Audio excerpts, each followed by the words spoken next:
अस्सलाम वालेकुम। कैसे हैं आप सब? उम्मीद है कि सब खैरियत से होंगे। आज की ये वीडियो ईद से एक दिन पहले ईद की तैयारी के हवाले से है। उम्मीद करती हूँ कि इस वीडियो में बताई गई चीज़ें आपके बहुत ही काम आएंगी। फ़ौरी निखार के लिए एक अंडे की सफ़ेदी को फेंट लें। इसमें 2 खाने का चम्मच खीरे का गूदा शामिल करें। इन दोनों चीज़ों को अच्छी तरह से मिक्स करें और चेहरे पर लगाएं। चेहरे पर निखार लाना चाहते हैं तो इसे 15 मिनट के लिए छोड़ दें, फिर इसके बाद पानी से धो लें। चेहरे पर फौरी निखार आएगा। ईद से एक दिन पहले ईद पर पहनने वाले तमाम नए कपड़ों को चेक कर लें। उनमें अज़ारबंद और इलास्टिक वगैरह रात को ही डाल लें, और अगर कोई बटन वगैरह लगने वाला हो तो उसको रात को ही लगा लें। और इस तरह का सारा काम रात को ही कर लें। कपड़ों को रात को ही इस्त्री करके रख लें, या फिर हो सके तो दिन में पहले ही इस्त्री कर लें, ताकि सुबह ईद की नमाज़ के लिए टाइम पर जा सकें। ईद पर अगर फैंसी कपड़े हों तो इनके ऊपर नग और मोती वगैरह लगे होते हैं। मोतियों वाले और नग वाले कपड़ों को इस्त्री करने के लिए कपड़ों को उल्टा करके नीचे तौलिया बिछा कर इस्त्री करें। इस तरह ये आसानी से इस्त्री हो जाएंगे। इसके अलावा लेस वाले कपड़े भी इसी तरह से इस्त्री किए जा सकते हैं। चूड़ियों के लिए टिप्स: अगर चूड़ियाँ पहनने में मुश्किल हों तो हाथ पर लोशन लगाकर चूड़ियों को पहने। चूड़ियाँ आसानी से पहनी जाएंगी। या फिर चूड़ियों को पहनने के लिए शॉपर का इस्तेमाल करें। अपने हाथ पर शॉपर चढ़ा लें और फिर चूड़ियाँ पहने तो चूड़ियाँ बड़ी आसानी से पहनी जाएंगी।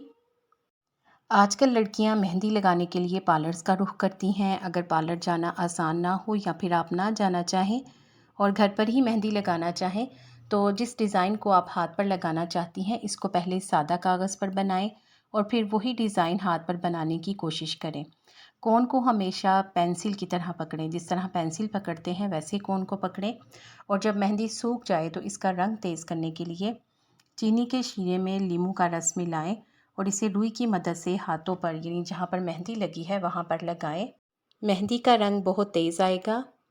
ईद स्पेशल बालों के लिए जादुई मास्क: एलोवेरा जेल 3 चम्मच, दही 3 चम्मच और कोकोनट ऑयल 3 चम्मच। इन तीनों चीज़ों को अच्छी तरह से मिलाकर एक पेस्ट बना लें, या फिर इन तीनों चीज़ों को ब्लेंडर में डालकर एक दफ़ा चला लें तो ये हेयर मास्क तैयार है। इसको अपने बालों पर लगाएं। 30 मिनट बाद सर धो लें। हफ्ते में 2 मरतबा इसको इस्तेमाल करें। आप अपने बालों की सेहत और खूबसूरती देखकर खुद ही हैरान हो जाएंगी। अगर जूता तंग हो तो एक प्लास्टिक की थैली में नीम गर्म पानी डालकर जूते के अंदर ठोस दें। थोड़ी देर बाद निकाल लें और जूता पहनकर एडजस्ट कर लें।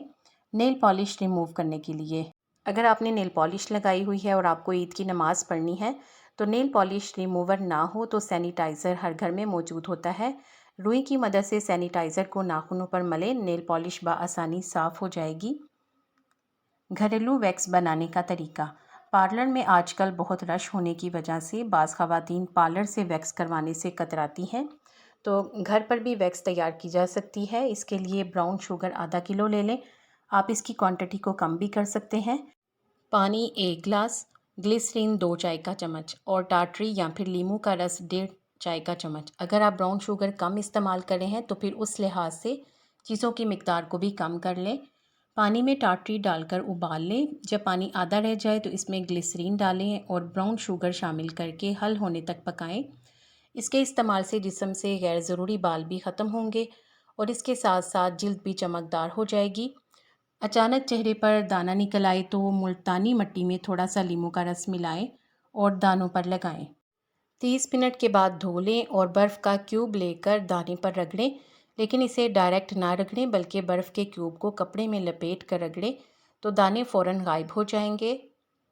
घर पर ब्लीच बनाने के लिए दही में बेसन और हल्दी मिलाकर लगाएं। बिल्कुल पार्लर जैसी ब्लीच का रिज़ल्ट मिलेगा। ब्लीच वैक्सिंग जैसे काम ईद से चंद दिन पहले ही कर लें। बाजू की वैक्सिंग करके फ़ौरन बाद में मेहंदी ना लगाएं। आईब्रो सेट करवाने या चेहरे पर वैक्स करवाने के बाद ठंडा पानी या आइस क्यूब चेहरे पर मलें। आँखों के नीचे हल्के दूर करने के लिए खीरे और आलू का रस मिक्स करके लगाएं। ईद पर वक्त बचाने की टिप्स: वक्त की बचत: ईद उल अज़हा पर वक्त बचाने के लिए अदरक और लहसुन को छीलकर इन्हें ब्लेंडर में डालें और थोड़ा सा ऑयल या फिर सिरका डालकर इनको अच्छी तरह से ब्लेंड कर लें। अदरक और लहसुन के इस पेस्ट को किसी शीशे के जार में डालकर आप फ्रिज में रख लें। जब भी खाना बनाना हो और उसमें अदरक और लहसुन का पेस्ट डालना हो तो आप डालें और फ़ौरन से खाना बना लें। अगर आप इसको किचन के काउंटर पर ही रख देंगे तो ये फिर भी ख़राब नहीं होगा।